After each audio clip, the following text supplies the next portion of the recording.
नमस्कार दोस्तों, welcome to Byju's government exam prep. दोस्तों, आज हम लोग डेली करंट अफेयर में चर्चा करने वाले हैं 24 अक्टूबर 2020 के विभिन्न समाचार पत्रों में से, जो कि आपके आगामी परीक्षाएं, चाहे एसएससी हो, दिल्ली पुलिस हो, Bihar SI, UPSI, NTPC, RRB, सभी एग्जाम में यह मदद करेगी। तो आइए एक एक करके हम लोग चर्चा करते हैं।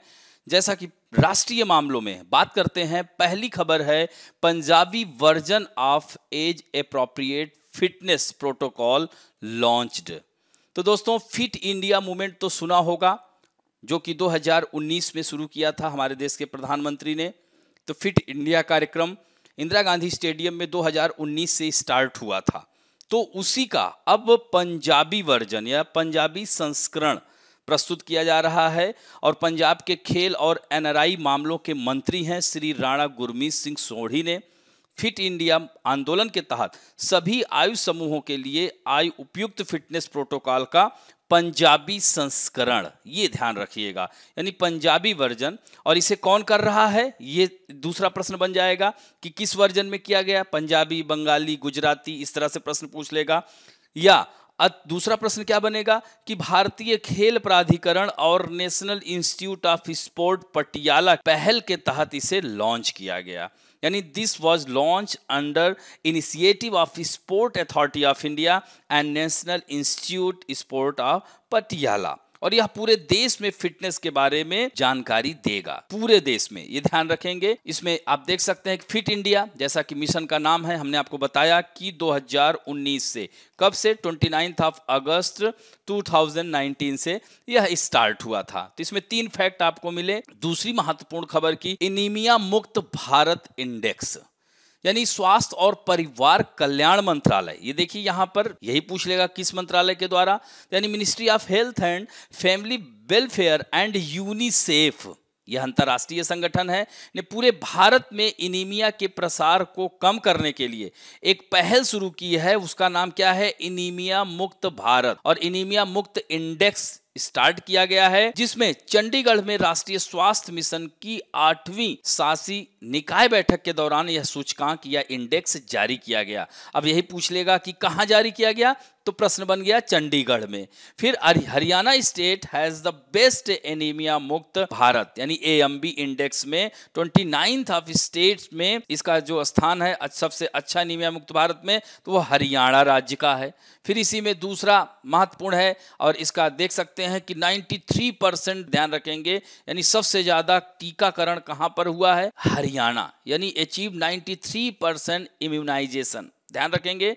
It is one of the 11 state of India that has achieved the national health policy targets well before 2020, यानी 11 राज्यों में से एक है जिसने 2020 से पहले राष्ट्रीय स्वास्थ्य नीति के लक्ष्यों को अच्छी तरह से हासिल किया है। तो यह यहाँ पर देख सकते हैं, ये हरियाणा के राज्यपाल सत्यदेव नारायण आर्य हैं, हरियाणा के मुख्यमंत्री मनोहर लाल खट्टर हैं। तो इस तरह से विभिन्न प्रकार के प्रश्न बन सकते हैं। अब एनीमिया के बारे में आप लोगों ने सुना है कि भारत में, विश्व में कहा जाए सबसे ज्यादा एनेमिक रोग, अगर कहीं एनेमिक रोगी हैं, वह हमारे भारत में ही है। तो एनीमिया होता किसकी वजह से है, which is caused by iron deficiency, iron की कमी से होता है। Anaemia is condition in which you lack enough healthy and red blood cells to carry adequate oxygen to your body's tissues. Having anemia can make you feel tired and weak. तो आप कमजोर और थका हुआ महसूस करते हैं इसकी कमी से। There are many forms of anemia, each with its own cause. Anemia can be temporary or long term and it can range from mild to severe. यानी यह हल्के से गंभीर तक पहुंच सकता है। इसमें लक्षणों में क्या है, इसमें जैसे कि आप थकान महसूस करेंगे, स्किन में जो है पीलापन दिखेगा, सांस की तकलीफ, यानी ब्रीदिंग सिस्टम कमजोर हो जाता है। तो यह एनीमिक पर्सन आप देखेंगे तो अलग ही दिखाई देता है। अब बात करते हैं अंतर्राष्ट्रीय मामलों में Pakistan will continue on to be on the grey list of FATF till February 2021, यानी दोस्तों पाकिस्तान को राहत नहीं मिली है। पाकिस्तान को फिर से, यानी पाकिस्तान को FATF की ग्रे लिस्ट में फरवरी 2021 तक बना रहेगा, क्योंकि वह वैश्विक मनी लॉन्ड्रिंग और टेररिज्म, जो टेरर फंडिंग होता है, आतंकवाद की फंडिंग करने के लिए जो 6 मूल कर्तव्यों को पूरा करने में असफल रहा। ऐसे में भारत के 2 मोस्ट वांटेड आतंकवादी मौलाना मसूद अजहर और हाफिज सईद के खिलाफ कार्रवाई करने में असफल रहना भी शामिल है। तो पिछले 3 दिनों में फाइनेंशियल एक्शन टास्क फोर्स, याद रखिएगा इसका फुल फॉर्म भी पूछ सकता है, FATF, financial action task force, यह पूछ लेता है। तो FATF की जो वर्चुअल बैठक में यह निष्कर्ष निकाला गया कि पाकिस्तान ग्रे लिस्ट में बना रहेगा। तो ध्यान रखेंगे दोस्तों, 27 यानी 27 मामलों में, यानी 27 में से 6 आदेशों को पूरा करने में यह असफल रहा। और FATF के अध्यक्ष कौन है? तो मार्कस प्लेयर हैं। ने पेरिस के वर्चुअल प्रेस कॉन्फ्रेंस में पाकिस्तान ज़्यादा निगरानी, यानी कह सकते हैं निगरानी वाली ग्रे लिस्ट या ग्रे लिस्ट में बना हुआ है। तो इस तरह से आप देख सकते हैं, महत्वपूर्ण खबर है। और इसी में अब FATF क्या है ये भी जान लीजिए। फाइनेंशियल एक्शन टास्क फोर्स या टेरर फंडिंग पर नजर रखने वाली संस्था है FATF। दूसरे शब्दों में अगर हम बात करें तो आतंकियों को पालने पोसने के लिए जो पैसा मुहैया कराने वाली पर नजर रखने वाली यह एजेंसी है। और दोस्तों 1989 में इसकी स्थापना हुई थी। कई देश इसके सदस्य हैं। अंतर्राष्ट्रीय वित्तीय संस्था को साफ सुथरा बनाए रखना इस संस्थान का मकसद है। वह अपने सदस्य देशों को टेरर फाइनेंसिंग और मनी लॉन्ड्रिंग जैसी गतिविधियों में शामिल होने से रोकता है। और इसके अध्यक्ष मैंने बताया कि मार्कस प्लेयर हैं। और इसका मुख्यालय कहाँ है? पेरिस में है। इसकी आधिकारिक भाषा क्या है? अंग्रेजी और फ्रेंच। इस तरह से अगला जो है अंतर्राष्ट्रीय खबर आप देख सकते हैं, Saad Al Hariri reappointed as Lebanon prime minister. दोस्तों लेबनान देश है, इसकी राजधानी क्या है? बेरूत है। What is the capital city of Lebanon? Is Beirut. तो यहाँ हरीरी जो है फिर से पूर्व प्रधानमंत्री रहे हैं और बहुमत प्राप्त किए हैं। हरीरी को 118 में से 65 संसदीय वोट मिले, जिससे उन्हें अपनी नई सरकार बनाने का जनादेश मिला है। अक्टूबर 2019 में हरीरी ने 2019-20 के जन विरोध के बीच अपने इस्तीफे की घोषणा की थी। तो यह भी महत्वपूर्ण है। और यह ध्यान रखेंगे कि इस साल सरकार बनने के बाद हरीरी तीसरे व्यक्ति हैं जिन्हें अकादमिक हसन दीप के बाद सरकार बनाने में कामयाबी मिली है, लेकिन इस्तीफा दे दिया और फिर राजनयिक जो मुस्तफा अदीब हैं, यानी Hariri is the 3rd person to task with forming government this year. ये ध्यान रखिएगा। और लेबनान के बारे में देख सकते हैं मैप में, अगर हम लोग आते हैं बात करते हैं ज्योग्राफिकल पॉइंट ऑफ व्यू से देखते हैं तो ये देख रहे हैं ना, सीरिया से घिरा हुआ है। इसकी राजधानी क्या है? दमिश्क है सीरिया की राजधानी। और यहीं इजराइल है, देख रहे हैं ना, जेरूशलम। और यह बेरूत इसकी राजधानी कोस्टल एरिया पे बसा है, कह सकते हैं। और ये क्या है? मेडिटेरियन सी, भूमध्य सागर जिसे कहा जाता है। और लेबनान की राजधानी बेरूत है। यहाँ की मुद्रा लेबनानी पाउंड है। अब बढ़ते हैं हम लोग next. India becomes president of ILO's operational council, यानी भारत क्या है 35 साल बाद, कितने साल बाद? 35 ईयर के बाद संचालन परिषद का अध्यक्ष इसे चुना गया है। यानी India has been elected as chairman of the governing council of the International Labour Organisation. और यह कब से? अक्टूबर 2020 से जून 2021 की अवधि के लिए ILO की संचालन परिषद का इसे अध्यक्ष चुना गया है। और संचालन परिषद की जो बैठक होगी, अध्यक्षता करेगा, नवंबर 2020 में होने वाली बैठक की अध्यक्षता भारत करेगा। ध्यान रखेंगे दोस्तों। अब ILO के बारे में थोड़ा जान लीजिए, यहां से भी प्रश्न आप लोगों के एग्जाम में आ जाता है। तो इसकी स्थापना 1919 में वर्साई की संधि द्वारा संयुक्त राष्ट्र की एक संबद्ध एजेंसी के रूप में इसकी स्थापना हुई थी, यूनाइटेड नेशंस। यूनाइटेड नेशन दोस्तों आज ही संयुक्त राष्ट्र दिवस भी है, आज ही के दिन इसकी स्थापना हुई थी, याद रखेंगे।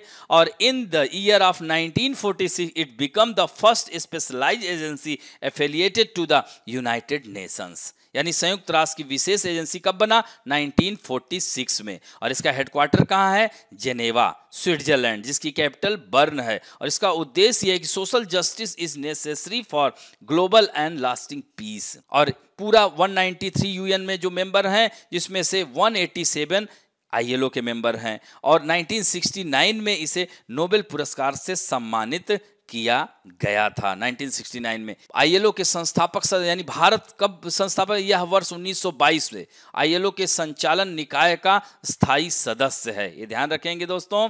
और अंतर्राष्ट्रीय श्रम संगठन के अध्यक्ष गाय राइडर हैं, ये भी याद रहेंगे। तो ये इतने सारे फैक्ट आपको मिले। अब हम लोग बात करेंगे समाचार में विभिन्न राष्ट्रीय और अंतर्राष्ट्रीय व्यक्तित्व की। डॉक्टर जैजनी वर्गीज ब्रिटेन की रहने वाली, और वो किस मूल की हैं, भारतीय इंडियन ओरिजिन की plastic surgeon. She has been named an outstanding young person of the world 220 by a non-profit NGO for her incredible scientific contribution to diagnosing and treating breast cancer। तो दोस्तों इनको outstanding young person of the world 2020 के लिए नामित किया गया है। वर्गीस को मेडिकल इनोवेशन की श्रेणी में, जैसे इसमें पुरस्कार कई श्रेणी में होते हैं, तो यह इनोवेशन की श्रेणी में इसको दिया गया है, मान्यता दी गई है, ताकि स्तन कैंसर से प्रभावित लाखों महिलाओं के जीवन को बहाल करने के लिए उनका व्यक्तिगत मिशन बन सके। तो जापान के योकोहामा सिटी है, याद रखिएगा, 2020 के जूनियर चैम्बर इंटरनेशनल विश्व कांग्रेस में एक समारोह में पुरस्कार के साथ प्रस्तुत किया जाएगा। यह यूके में प्लास्टिक सर्जरी में रॉयल कॉलेज ऑफ सर्जन की फेलो हैं, ये रॉयल कॉलेज ऑफ सर्जन की सदस्य भी हैं। वह यूनिवर्सिटी कॉलेज लंदन में प्लास्टिक सर्जरी में एमएससी के लिए बोर्ड ऑफ एग्जामिनर्स पर भी रही हैं, ये ध्यान रखेंगे।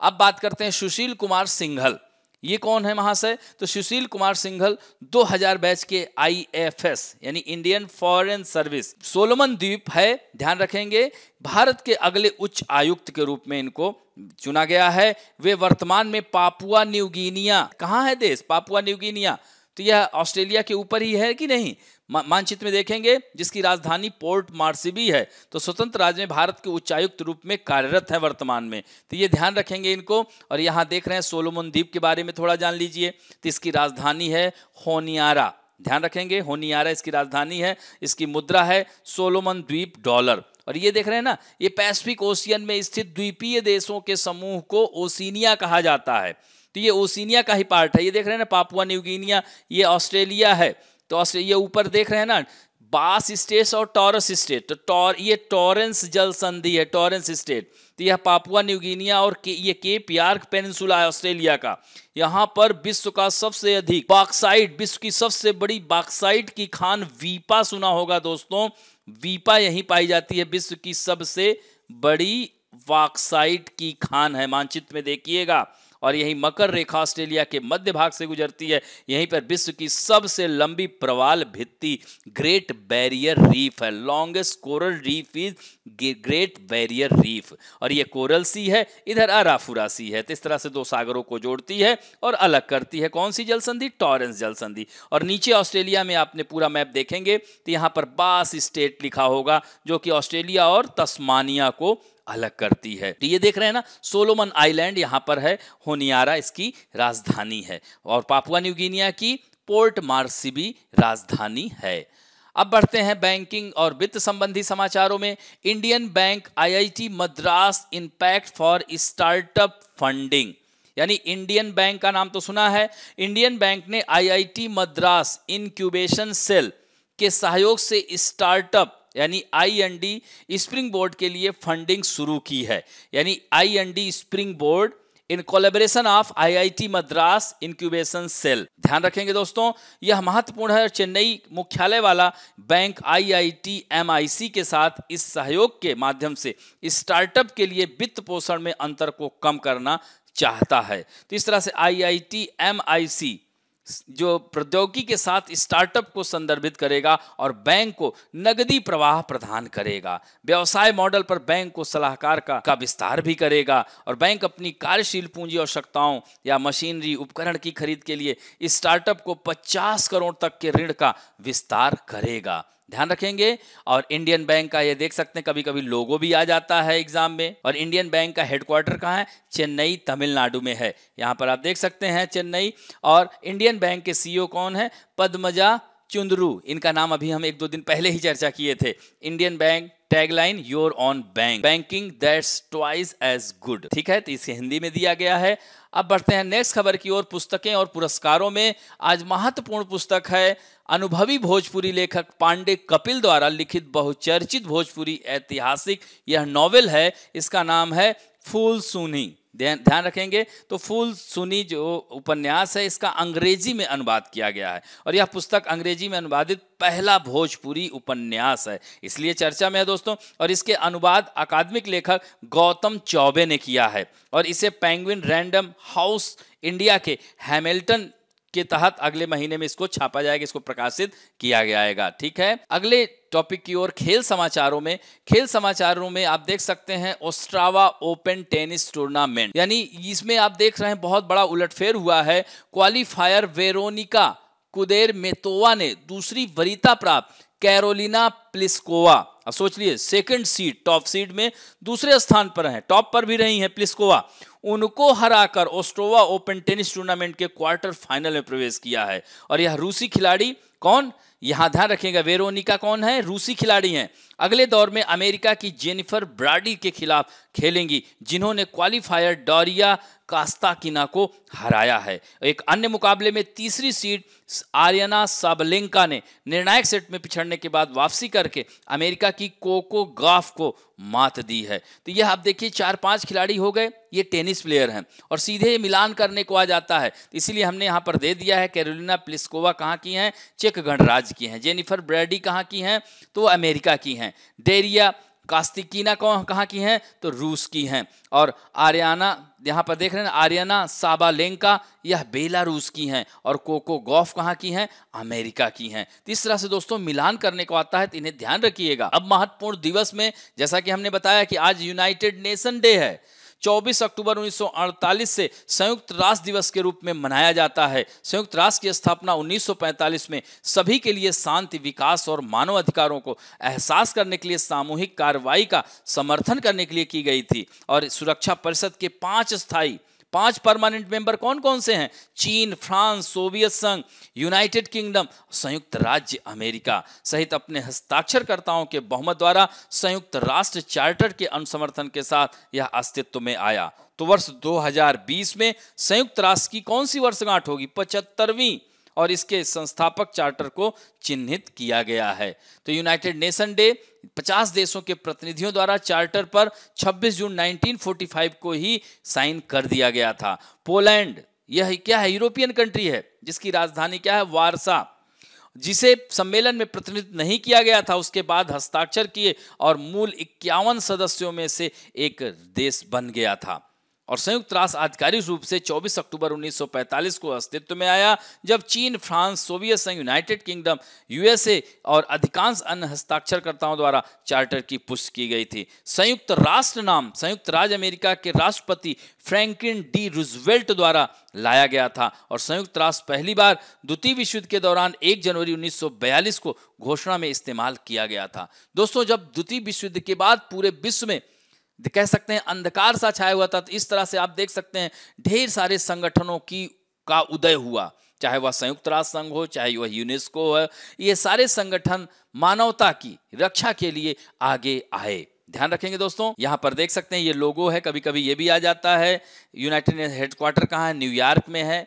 न्यूयॉर्क किस नदी के किनारे बसा है, हडसन नदी के किनारे। और यहाँ पर देखें एंटोनियो गुटेरेस इसके यूएन के सेक्रेटरी जनरल हैं, तो ये ध्यान रखेंगे। अब बढ़ते हैं next, let us talk about some important fact. आज हम बात करेंगे विश्व के मरुस्थलों की। यह बहुत ही महत्वपूर्ण है, आपकी परीक्षा के दृष्टिकोण से सीधे सीधे आ जाते हैं। मरुस्थल क्या होता है, यानी रेगिस्तान जिसको कहते हैं, डेजर्ट कहते हैं, यानी पृथ्वी का शुष्क और अर्ध शुष्क यानी arid and semi arid part में यह रेगिस्तान पाया जाता है। यह मुख्य रूप से उप उष्णकटिबंधीय उच्च दाब वाले यानी क्या कहेंगे, सब ट्रॉपिकल हाई प्रेशर वाले क्षेत्र में, जहां पर आप देख सकते हैं जो हवा चलती है तो उसमें ड्राइनेस होती है, उसमें आर्द्रता नहीं होती, ह्यूमिडिटी नहीं होती है। यही कारण है कि इन क्षेत्रों में मरुस्थल पाया जाता है कि इनका निर्माण जलवायु के परिवर्तन के कारण होता है, यानी हाई प्रेशर के साथ ठंडी महासागरीय जलधाराएं आदि अनेक प्राकृतिक घटनाओं की क्रिया के फलस्वरूप सैकड़ों वर्षों के बाद रेगिस्तान बन जाता है। अब रेगिस्तान में जैसे वास्तविक रेगिस्तान होता है, पथरीला रेगिस्तान होता है, चट्टानी रेगिस्तान होता है। तो मैंने मानचित्र में दिया है। तो एक एक करके हम बात करते हैं। जैसे सहारा डेजर्ट, विश्व का सबसे बड़ा मरुस्थल सहारा डेजर्ट, उत्तर, यहां पर देख रहे हैं ना, उत्तरी अफ्रीका मैंने लिख दिया है। तो अब उत्तरी अफ्रीका में जैसे कि अल्जीरिया आ जाएगा, चाड देश है, मिस्र है, लीबिया है, माली है, मर्टिनिया है, नाइजर है, वेस्टर्न सहारा है, सूडान है, ट्यूनीसिया है। इन सारे क्षेत्रों पर को कवर करता है सहारा मरुस्थल, याद हो जाएगा। फिर ऑस्ट्रेलिया, ऑस्ट्रेलिया का अभी मानचित्र में देखे थे ना, तो ऑस्ट्रेलिया का 75% पार्ट डेजर्ट है। Gibson, Simpson, Great Sandy Desert, Stuart Desert, Victoria Desert, ये सब कहाँ है दोस्तों? ऑस्ट्रेलिया में है। अभी मानचित्र में हम आपको दिखाते हैं। देखिए ऑस्ट्रेलिया का यहाँ पर देख सकते हैं, ऑस्ट्रेलिया ये देख रहे हैं ना, पूरा ये डेजर्ट क्षेत्र है। और अगला है, यहाँ पर हम बात करेंगे अल नफद, सऊदी अरब में है। गोबी डेजर्ट, यह शीत मरुस्थल है, गोबी डेजर्ट, ध्यान रखेंगे। मंगोलिया और चीन, तो यहाँ पर मानचित्र में देखिए गोबी डेजर्ट कहाँ है, ये दिख रहा है ना, गोबी डेजर्ट, यहीं पर मंगोलिया और चीन दोनों को टच करता है। फिर उसके बाद तीसरा, पांचवा क्या है, कालाहारी डेजर्ट, यहीं पर कालाहारी के जंगल में बुशमैन ट्राइब पाई जाती है।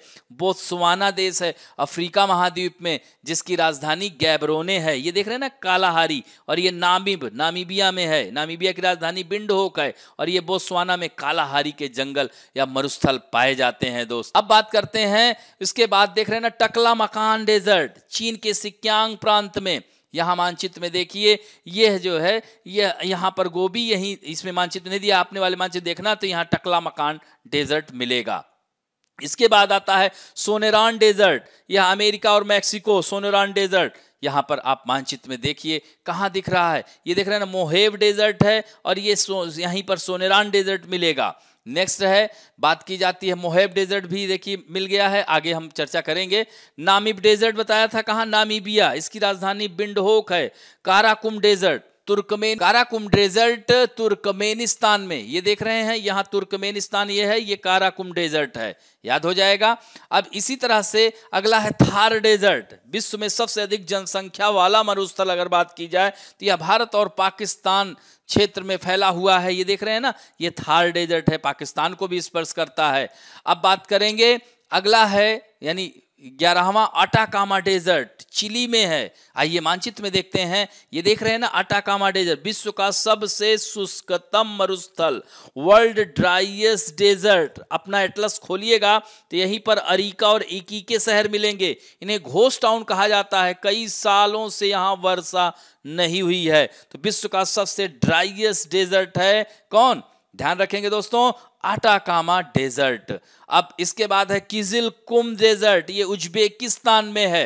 अब यहीं पर देखिए, ये मध्य एशिया के देश हैं, तुर्कमेनिस्तान, उज्बेकिस्तान, किर्गिस्तान, कजाकिस्तान है ना। तो उज्बेकिस्तान की राजधानी ताशकंद है, तो यहीं पर है वो किजिल कुम डेजर्ट। और मोहावे, दस्ते लुत और दस्ते कबीर, ये भी बहुत इंपॉर्टेंट है, कई बार आप लोगों के एग्जाम में आया हुआ है। तो ये उत्तरी ईरान और पूर्वी ईरान में, ध्यान रखेंगे। और मोहेव डेजर्ट जैसा कि हमने बताया अमेरिका में है। पेटागोनिया का डेजर्ट, ये भी शीत मरुस्थल है, यहाँ देख रहे हैं ना, ये पेटागोनिया का डेजर्ट है मानचित्र में। और इस तरह से हमने आज सारे मरुस्थलों की चर्चा की है। अब हम बात करते हैं आप लोगों के सेक्शन में, और वह सेक्शन है क्या, सेक्शन में आप देख रहे हैं कि अभ्यास प्रश्न, जो कि आप लोग बहुत ही अच्छा उत्तर दे रहे हैं। तो आज भी वही नाम आ रहे हैं, ज्ञान रंजन साहू, विक्की, इन लोगों ने बहुत तेजी से उत्तर दिया है। शर्मिष्ठा रावत, नागराज के, संतोष कुशवाहा, ऋग्वेद त्रिपाठी, मिली और सुनील पाठक, ऋषि एक्सप्लेन ये थोड़ा लेट दिए हैं, प्रेरणा वर्मा, सूरज उपाध्याय, आयशकांत साहू, ये सारा आनंद, इन सब लोगों ने बहुत जल्दी से उत्तर दिया है। और बहुत खुशी मिलती है कि आप लोगों में अब देख रहे हैं कि तुरंत उत्तर देने की, लेकिन जल्दबाजी में मैं नाम नहीं लूँगा। एक व्यक्ति हैं जो लगातार उत्तर दे रहे हैं, उन्होंने 1996 बोल दिया है, ध्यान रखिएगा, 1992 बताया था। Security exchange board of India की स्थापना वैसे तो 88 में हुई थी, लेकिन इसको संवैधानिक अमलीजामा पहनाने के बाद 1992 से शुरू हुआ था। ध्यान रखिएगा प्यारे बच्चों। अब आइए हम लोग आते हैं आज के पहले क्वेश्चन में। हाल ही में फिट इंडिया आंदोलन के तहत सभी आयु समूह के लिए आयु उपयुक्त फिटनेस प्रोटोकॉल को किस संस्करण में लॉन्च किया गया, यानी in which version was the age appropriate fitness protocol for all age groups recently launched under the Fit India movement. Punjabi संस्करण, गुजराती में या मराठी में या बंगाली में? आपको उत्तर इन्हीं चार में से देना है। नेक्स्ट है, स्वास्थ्य और परिवार कल्याण मंत्रालय ने किस संगठन की सहायता से पूरे भारत में एनीमिया के प्रसार को कम करने के लिए एक पहल एनीमिया मुक्त भारत की शुरुआत की है? World Health Organisation, UNESCO, UNICEF या वर्ल्ड बैंक? तीसरा प्रश्न है, वित्तीय कार्यवाही टास्क फोर्स का मुख्यालय कहां है? पेरिस में है, जिनेवा में है या मिन्स्क में है या एम्स्टर्डम में है? यह बताना है आपको। लेबनान की राजधानी क्या है? बाकू, येरेवन, बेरूत या तेहरान? और दोस्तों ये चारों राजधानियां हैं, इन्हीं में से आपको बताना है। अंतर्राष्ट्रीय श्रम संगठन को नोबेल पुरस्कार कब मिला था? 1968 में, 69 में, 70 में या 72 में? अगला प्रश्न है, ब्रिटेन के UK plastic surgeon doctor Jejni Varghese has been awarded outstanding young person of the world 2020 for diagnosis and treatment of breast cancer of which origin, यानी किस देश की हैं? तो यह यानी किस मूल की हैं? भारतीय मूल की हैं या पाकिस्तानी मूल की हैं, ईरानी मूल की हैं या अफगानिस्तानी मूल की हैं? ये आपको बताना है। नेक्स्ट है, बहुचर्चित भोजपुरी ऐतिहासिक उपन्यास पुलसूंगी के लेखक कौन हैं? कपिल पांडे यानी पांडे कपिल, मनोज तिवारी, शत्रुघ्न सिन्हा या चिराग पासवान? इन्हीं चार में से आपको बताना है। नेक्स्ट है, कैरोलिना प्लिस्कोवा किस देश की खिलाड़ी हैं? कैरोलिना प्लिस्कोवा चेक रिपब्लिक या चेक गणराज्य, रूस या अमेरिका या बेलारूस? इसी में से बताना है। अगला है, संयुक्त राष्ट्र दिवस कब मनाया जाता है? 22 अक्टूबर को या 23 अक्टूबर, 24 अक्टूबर या 25 अक्टूबर को?